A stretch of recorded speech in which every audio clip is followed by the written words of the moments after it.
Hi, everybody. I'm your host, Mike Downer. Thanks for joining us on Fully Covered. Do you want cheap insurance or to be insured? I am joined once again by Jeff Eastvold, the president and CEO of Absolute Insurance, and also Dan Bell, the vice president. How are we doing today, gentlemen? Wonderful. How are you doing, Mike?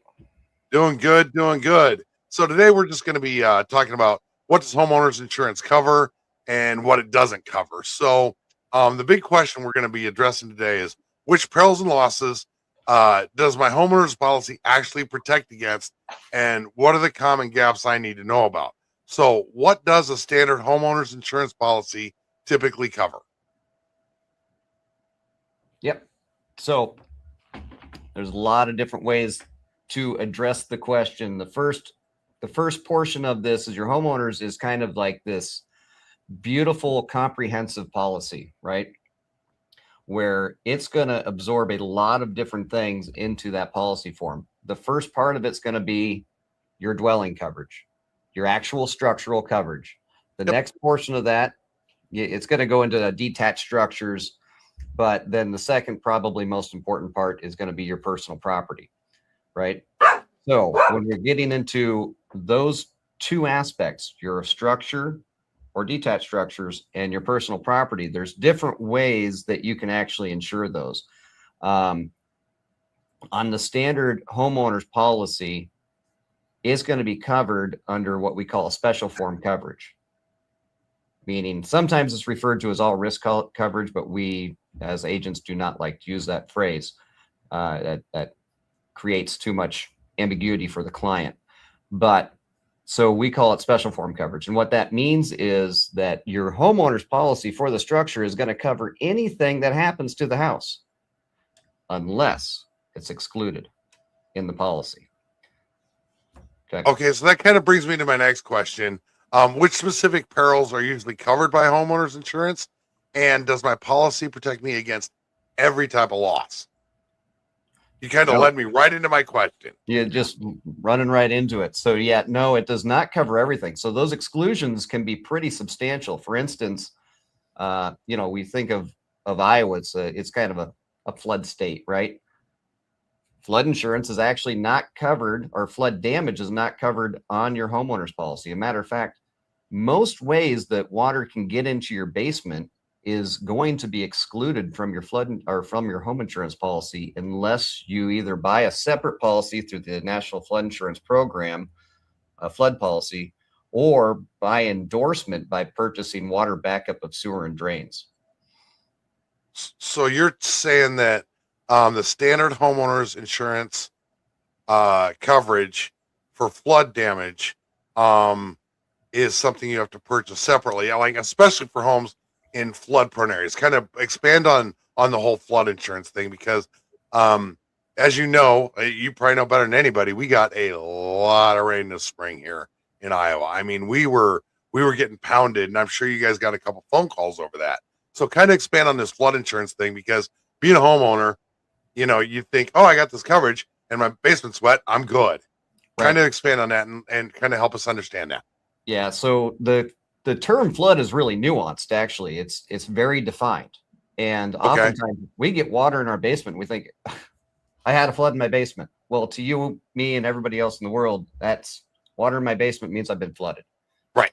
To an insurance company, that's not necessarily what happened. How did the water get into your basement? Where did the water come from? Right. If it's surface water that's from the outside of the house coming in surface and it gets into your basement, you've experienced a flood, especially if that surface water has touched 2 or more adjacent acres. Okay. That is the definition of flood. Land inundated with water in 2 or more acres. Okay. Now, a lot of times what happens in those substantial rain events is we all have sump pumps. A lot of us have sump pumps in our basement. That water is flowing into that pump to push the water as fast and far away from your foundation to prevent cracks in the foundation. Those things will become overwhelmed. And when that happens, that's not a flood event. That is a water backup sewer and drain event. And that is a endorsement that you can add to your home insurance policy. And as I believe you're finishing your basement now, you know the importance of how I mean, it's not cheap to finish a basement, put carpet, drywall, Trust trim work down there. If you guys want, you can write the final checkout for my basement. I mean, Well, and that's just the beginning of it, right? Because then you got to furnish the son of a gun. yes. So, you know, you get a couple inches of water in your basement. Think, oh, that's really not that big of a deal. You're going to cut some drywall, take out the carpet, so on and so forth. But then you have contents coverage. I mean, it's pretty easy to walk yourself into $25,000 of damage from a singular water backup event. Oh, 100%. And if anybody thinks that Dan just made that up about me finishing my basement a couple minutes ago, you might have heard my dog let out a little bark. My contractors were just coming in, and so so it's definitely something you want to protect yourself against. And again, guys, now that I'm back from all my vacations, we're gonna sit down and talk, and you guys are gonna let me know where I've messed up, because I've done all this on my own, and I've been my own agent, and I've probably done everything wrong, and you guys are gonna let me know about that, and maybe we can even make an episode about it. So, well, and that's the kind of thing that happens is people go through and they purchase stuff online. They're looking for the cheapest. And if you contact Absolute Insurance Agency, we're going to help you fill those gaps, because we have the knowledge base to know what that gap is. Right. And then we can address, like, if you don't have a finished basement, you might not need $25,000 water backup coverage. If you have a finished basement, that might be too little. Let us help you address that. I mean, you know what it's costing to rebuild. You know what it's going to cost to do that stuff. Yep. And we know what the policies can provide. Outside. Perfect. So I know that we're in Iowa here, but for everybody else, we're going to kind of switch gears a little bit here. And I know it's kind of a strange question in Iowa, but this is going out to the entire world. So are earthquakes and sinkholes covered by standard homeowners insurance policies? Earthquake is not. You have to do that by endorsement. Correct. Earth movement typically is not going to be covered under your homeowner's policy. And earthquake, you'll have to get a separate endorsement for it. It's an endorse the policy for earthquake. Yep. A little closer to home, and I know it's not as common here, but we still have them. What about sinkholes? So I think that's going to go back to, I think that could be state by state. Okay. Because there are policies that cover sinkholes in Iowa, but they might not cover it in other states. That's something that's Gotcha. Yeah. Correct. Yeah, state specific. Very good. Very good. Yep. But earthquake, I mean, you know, they always say there's a fault line running up basically up the Mississippi River. New Madrid. Yeah, New Madrid. So down in St. Louis, I know that they do get some little quakes here and there. Usually doesn't do a whole lot of damage, but if you have a brick house, that'd be more important to have that coverage, just because, you know, brick doesn't flex like a wood At all. But yeah. When you do get it, they're going to get cracks and problems. You bet. So what types of water damage does homeowners insurance cover, and which types are excluded? So when water comes seeping through the walls, like seepage, typically that is not going to be covered. Or if it's surface water, like blows out your basement windows, again, that you're going back to, you have to have a flood policy, which is a separate policy from your homeowners. But, you know, broken water line, that's sudden and accidental, like your pipe breaks, sprays water all over toilet, overflows upstairs, goes down to the first floor, down into the basement, that would be covered. Because it's, again, that's a sudden and accidental thing. But your water backup in your basement, if it comes up to the floor drain or through your sump pump, that would be covered. If you have the endorsement, you have to endorse that policy. Okay. All right. Yeah. See, I do have a lot to learn. Oh, you guys are going to have a heyday with me. I could go on this one for a while. So. But yeah, like there's multiple ways water can get into your basement. The home insurance wants to not cover a lot of them outside of endorsement, right? So cracks in the foundation, that is a way that is an easy way to get water in the basement, not covered under home insurance. We will cover water backup by endorsement. We will cover broken pipes. That's not by endorsement. That's going to be your coverage A, right?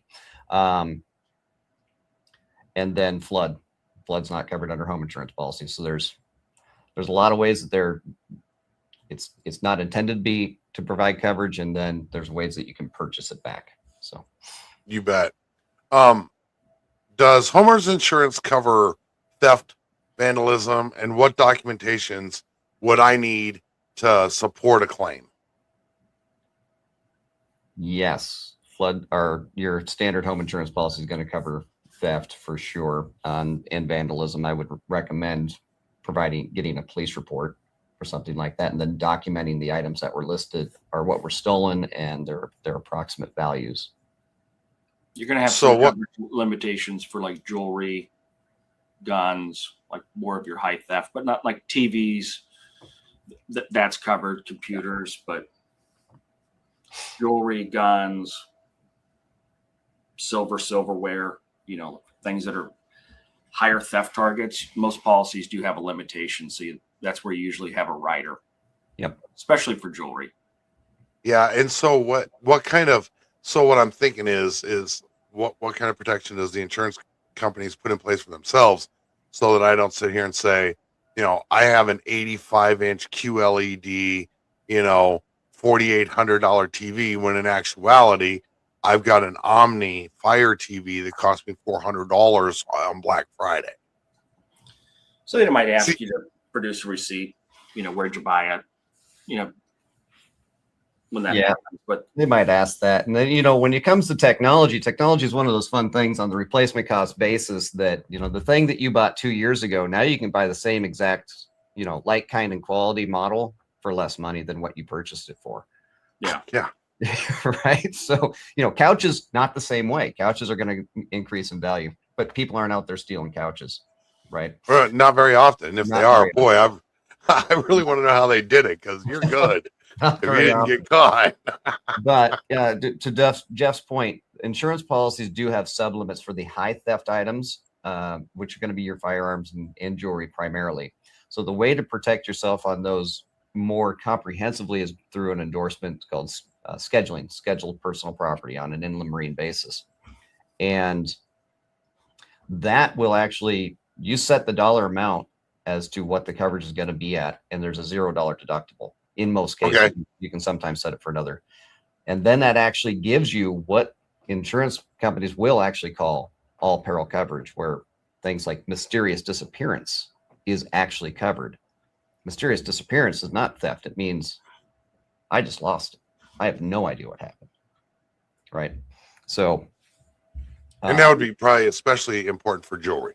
Very important. Would be my guess. Yeah. Yeah. It covers like diamond even fell out of the stone. Oh, wow. Not out of the stone, out of the setting. Look at everything we're learning today. This is awesome. I love it.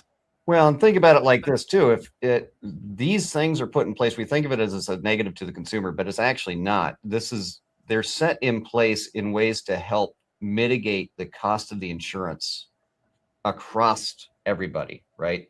So therefore, if I don't necessarily have this stuff, I don't want to be charged for theft peril for jewelry if I only have like $1,000 worth of jewelry. So You're right, because so like in our cases, you probably have it on your policy because your wife probably has about a $30,000 diamond, where I don't really love my wife that much, and I can afford to replace hers. So you gotta have some jokes, guys. So my wife's ring is definitely insured. Mine was not. Hence, I have no ring because I have no claim to make.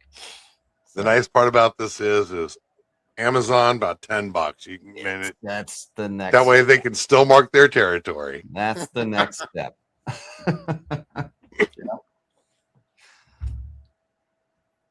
So how does homeowners liability coverage protect me, and what situations are typically excluded?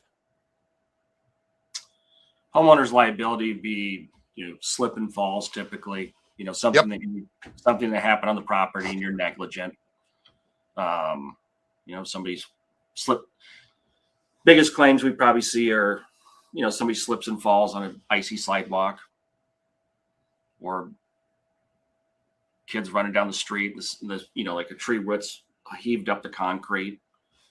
Those we have, there's other perils too, like trampolines, obviously pools, where those can be, obviously with the pool, you can get in some real serious injuries, but Yeah, anything. So the homeowner's liability is pretty comprehensive, and it picks up a vicarious and absolute vicarious liability as well, which is going to be scenarios like, let's say you have an animal and it bites somebody or attacks somebody. Yeah, cats can do it too, right? Your homeowner's liability is going to pick up coverage with that respect as well. Yeah, dog bites. Yeah. Now, where you can get into exclusions on homeowners liability, a lot of times people will have things like golf carts. Yep. And or ATVs and things like that. So with that, your homeowner's policy is typically going to cover the liability for those